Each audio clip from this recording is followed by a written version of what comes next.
अस्सलाम वालेकुम, मैं हूं फखर दुरानी और आप देख रहे हैं फैक्ट चेक पाकिस्तान। आज 3 मौज़ूआत के ऊपर बात करेंगे। पहले नंबर पे बात करेंगे मुराद सईद के हवाले से कि वो कहां पे हैं और अभी तक एजेंसीज इनको क्यों नहीं पकड़ सकी और उनकी जान को कैसे खतरा हो सकता है, इस पे तफसीलन गुफ्तगू करेंगे। दूसरे नंबर पे हम बात करेंगे फायरवॉल के हवाले से।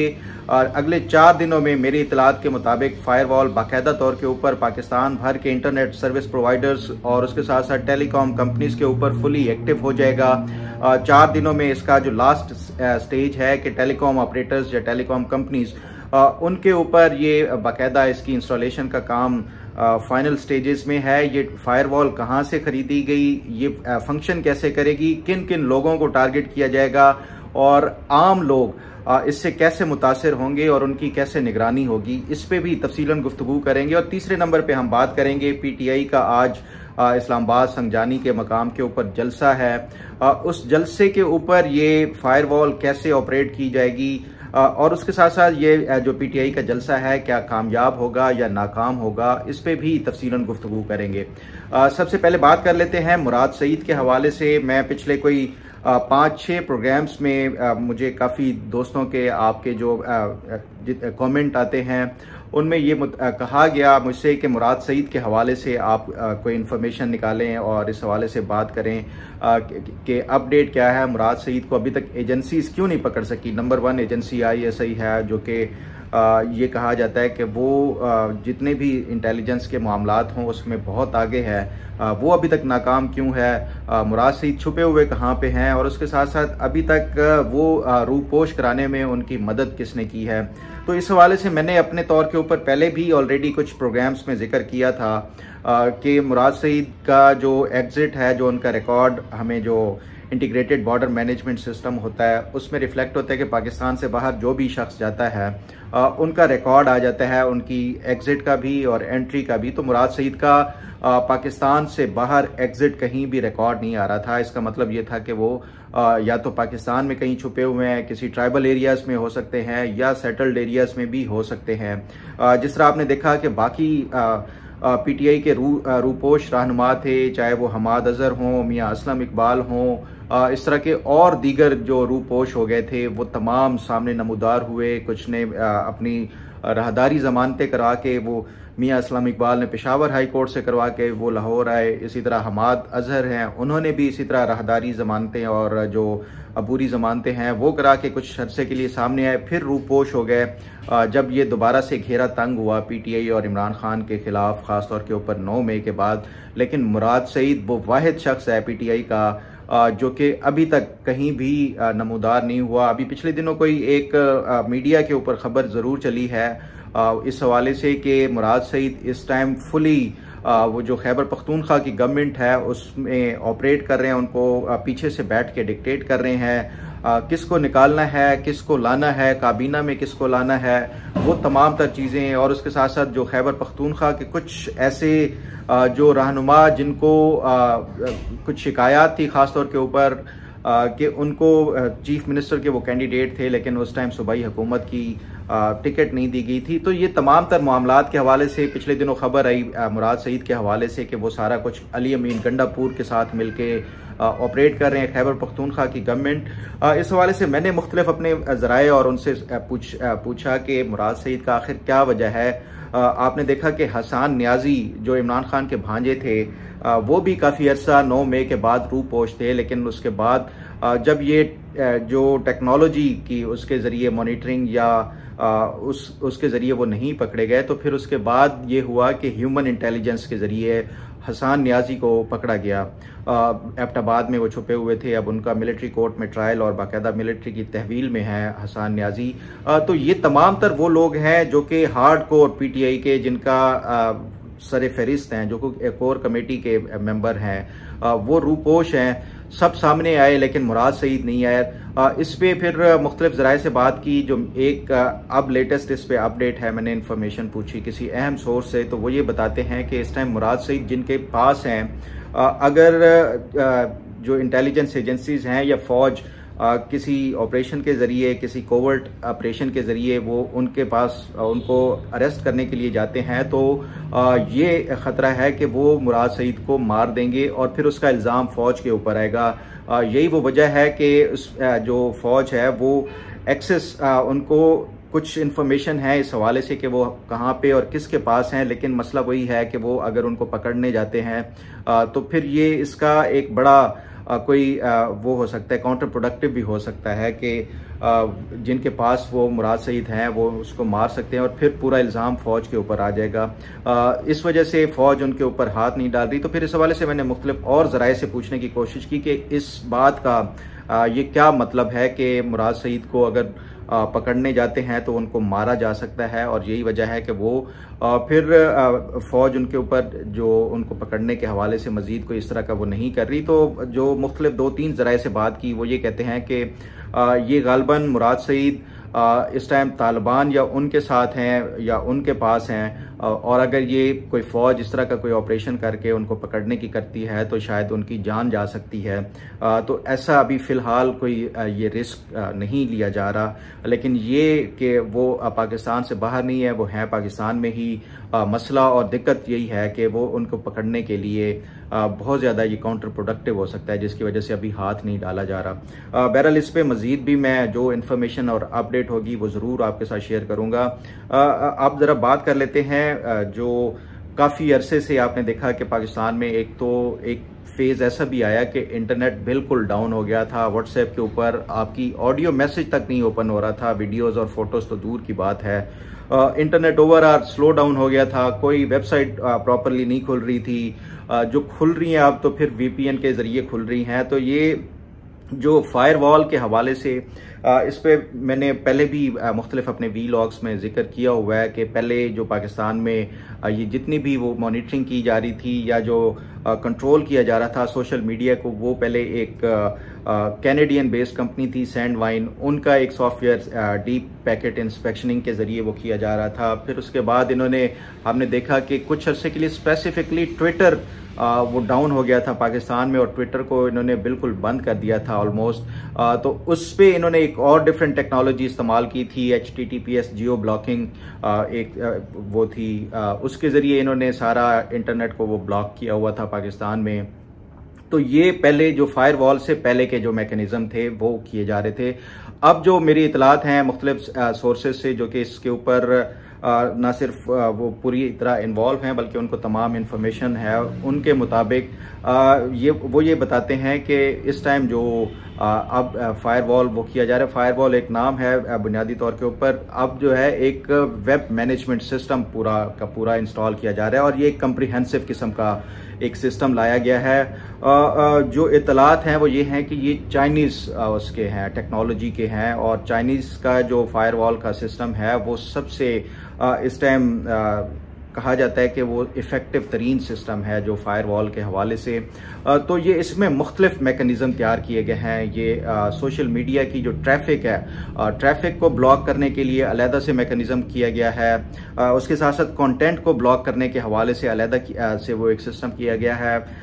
जिस तरह इंटरनेट की 7 लेयर्स होती हैं, हर लेयर का अपनी एक इम्पॉर्टेंस होती है। तो मेरी इतलात के मुताबिक ये तमाम लेयर्स के लिए इसमें जो है ख़ासतौर के ऊपर ट्रैफिक का, कंटेंट का, ये इस तरह की जो इम्पॉर्टेंट है उन सब के ऊपर ये वेब मैनेजमेंट सिस्टम लाया गया है। और अब इसमें जो चीज़ें सबसे अहम है वो जो ज़राए ये बताते हैं कि आपका जो व्हाट्सएप है या फिर सोशल मीडिया के दूसरे जो निज़ाम हैं वो सारे के सारे मॉनिटर होंगे। और इस हवाले से जो इतलात यही हैं जो मेरे ज़राए ये बताते हैं कि करोड़ों के हिसाब से कीवर्ड्स इनमें फीड कर लिए गए हैं कि आप टेलीफोन कॉल के ऊपर कोई ऐसा स्पेसिफिक लफ्ज़ बोलते हैं एक दूसरे के साथ, अपने रिश्तेदारों में भी चाहे बात कर रहे हों, तो वो अगर कोई उस कीवर्ड में से वो लफ्ज़ अगर आता है वो डिटेक्ट हो जाता है, तो उससे फिर आपका ओवरऑल फिर ये जो मॉनिटरिंग है या सर्वेलेंस वो उसका निज़ाम एक्टिवेट हो जाएगा। तो ये इस पर अब पूरे पाकिस्तानी शहरियों को इस हवाले से भी बड़ा मोहतात होना पड़ेगा ख़ास तौर के ऊपर। ये इस तरह के अहम जो वर्ड्स हैं, मसलन अगर ये फीड किया गया है कि इमरान खान या फिर कासिम के अब्बा या बानी पीटीआई या इस तरह के कोई भी नाम जो इसमें कीवर्ड के तौर के ऊपर फीड कर दिए गए हैं, कोई भी शख्स बोलेगा उनकी मॉनिटरिंग शुरू हो जाएगी। उनकी बाकायदा जो ट्रैफिक है, जो इंटरनेट यूज़ कर रहे हैं या आम टेलीफोन कॉल्स भी कर रहे हैं, तो उसके ऊपर बाकायदा मॉनिटरिंग शुरू हो जाएगी। और फिर उसमें ये हो सकता है कि थ्रॉटल भी किया जा सकता है, उसकी सर्वेलेंस और मॉनिटरिंग भी की जा सकती है, उसकी ट्रेस भी उनको किया जा सकता है आईपी एड्रेस के ज़रिए। अब इसमें फिर जो दो सबसे अहम जो इन्फॉर्मेशन मैंने अपने ज़राए से ये पूछा कि ये आखिर एक तो ये है कि ओवरऑल आपके जितने भी सोशल मीडिया के प्लेटफॉर्म्स हैं उनकी मॉनिटरिंग की जाएगी या उनकी जो ट्रैफिक है उसको थ्रॉटल किया जाएगा। स्पेसिफिकली अगर कोई ये इस तरह के कीवर्ड्स की कोई भी आपके कंटेंट में होगा, इमरान खान के बारे में हो, फौज के बारे में हो, एस्टेब्लिशमेंट के बारे में हो, इस तरह की कोई भी होगी तो उसको थ्रॉटल कर दिया जाएगा। थ्रॉटल ये होता है कि आपने यहाँ से एक कंटेंट जनरेट किया है, वो आप अपने मोबाइल से वो करते हैं तो ये डायरेक्टली जाता है जो सर्वर होगा, जो उस वेबसाइट का, ट्विटर है तो ट्विटर का जो भी सर्वर होगा उस पे जाएगा। आपने कोई क्यूरी जनरेट की है तो वो जो फिर उस सर्वर से वापस जब ट्रैफिक आ रही होगी तो उस दरमियान में ये थ्रॉटल करके उस ट्रैफिक को ब्लॉक कर देंगे। तो उससे आपकी जो मैसेज है वो या तो कन्वे ही नहीं होगा या आगे सर्वर तक जाता है तो फिर वापस जो है आते हुए वो कन्वे नहीं होगा। तो ये इस तरह का पूरा एक निज़ाम इन्होंने लाया है। इस हवाले से जो ज़राए बताते हैं कोई 40 अरब रुपए का इन्होंने चाइनीज से मुख्तलिफ ये टेक्नोलॉजीज, ये एक नहीं है, ये एक डिफरेंट जो वेब मैनेजमेंट सिस्टम में डिफरेंट इक्विपमेंट और डिफरेंट जो है वो इन्होंने वो सिस्टम लाए हैं, मॉनिटरिंग का, सर्वेलेंस का, थ्रॉटलिंग का। ये तमाम तर जो है वो एक्टिवेट अब 4 दिनों के बाद, जो मेरी इन्फॉर्मेशन है कि पहले इन्होंने इंटरनेट सर्विस प्रोवाइडर्स के ऊपर वो किया, यानी ये जो PTCL है, नयाटेल है या आपके किसी शहर में जो भी इंटरनेट सर्विस प्रोवाइडर हैं उनके ऊपर ये सारा वो इन्होंने वो किया है, इंस्टॉल किया है। अब टेलीफोन कंपनीज जो टेलीकॉम कंपनीज हैं, टेलीनॉर है, जैस है, यूफोन है, इस तरह की जितनी कंपनीज है अब उनके ऊपर इंस्टॉलेशन का काम जारी है। तो एक तो मॉनिटरिंग सर्वेलेंस हो जाएगी, ट्रेसिंग भी करेंगे, थ्रॉटल भी करेंगे। इस पे फिर एक जो सबसे अहम बात है, मैंने इस हवाले से पहले भी बताया था कि ये जो इंडिविजुअल्स को कैसे टारगेट करेंगे। फर्ज किया कि कोई अनवांटेड या ऐसा कोई शख्स जो कि स्टेट के खिलाफ प्रोपेगेंडा कर रहा है तो उसको कैसे मॉनिटर किया जाएगा। किसी भी सहाफ़ी हो, कोई सियासतदान हो जो कि रियासत ये समझती है कि उनके खिलाफ प्रोपेगेंडा किया जा रहा है, तो उसको कैसे, क्योंकि ये तो आपकी जो एक ट्रैफिक चल रही है उसकी इंटरनेट के ऊपर, उसमें सिंगल आउट करके तो वो बड़ा मुश्किल है। तो उस पर जो मेरी इतलात हैं वो ये है कि इंडिविजुअल्स के लिए उन्होंने जो मैकेनिज्म वो अख्तियार किया है वो जो आपके इंटरनेट सर्विस प्रोवाइडर्स हैं, जितने भी आपको इंटरनेट की सर्विसेज दे रहे हैं, टेलीकॉम कंपनीज वाले हैं, आपका नंबर आपके जो CNIC होता है उसके ऊपर रजिस्टर्ड होता है, तो उस नंबर को जो है वो उसके ऊपर वो मॉनिटरिंग का वो कर देंगे, उसको थ्रॉटल करने का होगा या उसको सर्वेलेंस करने का होगा। इसी तरह अगर आप घर में बैठ के वाईफाई वाला कोई वो कर रहे हैं तो उस पे जो IPS से जो आप कनेक्शन लेते हैं तो वो आपका पूरे फैमिली ट्री का एक उनके पास रिकॉर्ड तो ऑलरेडी होता है, तो उस कनेक्शन के ऊपर वो आपकी बाकायदा तौर के ऊपर जो IP एड्रेस जनरेट होता है उस IP एड्रेस को मॉनिटर करके उनको ट्रेस करके ये सारा काम किया जाएगा। तो फिर ये जो एक शख्सी आज़ादी है और ओवरऑल जो आपकी आज़ादी है ये पूरी की पूरी अब ये उनके कंट्रोल में आ जाएगी। ये कहा जाता था कि शायद ये इनक्रिप्टेड मैसेजेस होते हैं व्हाट्सएप के, यूज़र टू यूज़र जो है वो इनक्रिप्टेड लिखा हुआ होता है आपके व्हाट्सएप के ऊपर, लेकिन ये अब सारा कुछ इनके पास टेक्नोलॉजी आ गई है। ये व्हाट्सएप के आपका मॉनिटर कर सकते हैं, ये कंट्रोल कर सकते हैं, ये सुन सकते हैं आप मैसेज क्या भेज रहे हैं। अगर वो उस कीवर्ड की उसमें आता है तो वो उसको आपकी बाकायदा सारी रिकॉर्डिंग सुन सकते हैं, सारे मैसेजेस का रिकॉर्ड रख सकते हैं। तो इसलिए ये पूरे पाकिस्तानियों को जो है इस पे काफ़ी अब एहतियात करनी होगी। फिर मैंने जो सोर्सेज हैं उनसे ये भी पूछा कि क्या ये जो इसका अमल जो है वो सिर्फ पाकिस्तान तक ही होगा अमल दखल या पाकिस्तान से बाहर भी।